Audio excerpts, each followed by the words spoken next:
Okay, as we saw in the last video, we can get the expression for the unit vector from the first point, the point 1, to the point 2, the point x1, y1 to the point x2, y2.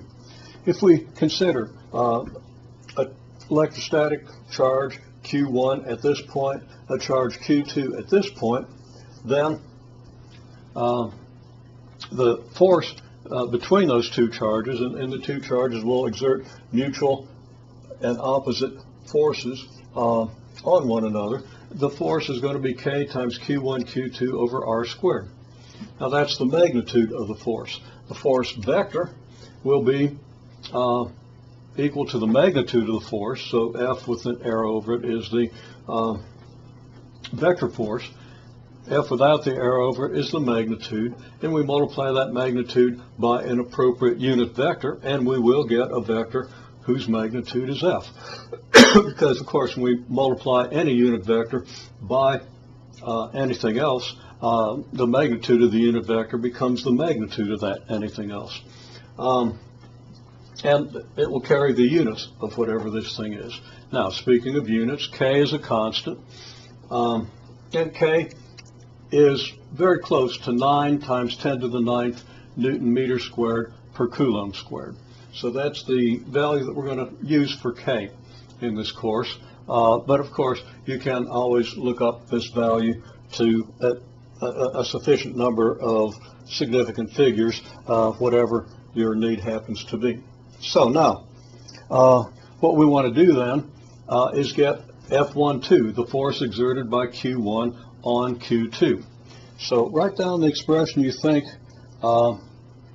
that corresponds with this diagram, the force exerted by charge Q1 on Q2. There are a number of ways you could have answered that question. Okay, I'm writing the way that, the most compact way. And there are many advantages to the most compact way. Now, you might have well written it out if you conjecture the right result in terms of this vector. So instead of R12 vector over R12 magnitude, which I have here, you could have written this whole expression here. I couldn't have. I didn't have enough room. But we'll go to another board very shortly, and we probably will write that one out. So I'm writing the K Q1 Q2 over R12 squared.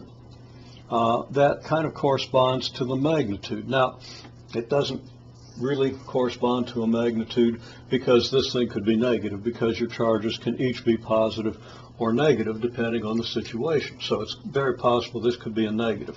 We'll discuss the implications of that in a minute. If we, and of course when I said here that F is the magnitude of the vector, I was kind of lying to you, but we'll clarify that. So when we write it down, we're treating this as if it is a magnitude, although it could be negative, which reverses the direction. Again, we'll make sense of that. But this is the law, okay? Here's your unit vector. Here is something like a magnitude, except it could be negative. Now, we'll continue with this in a minute, and we'll make sense of all the signs and everything.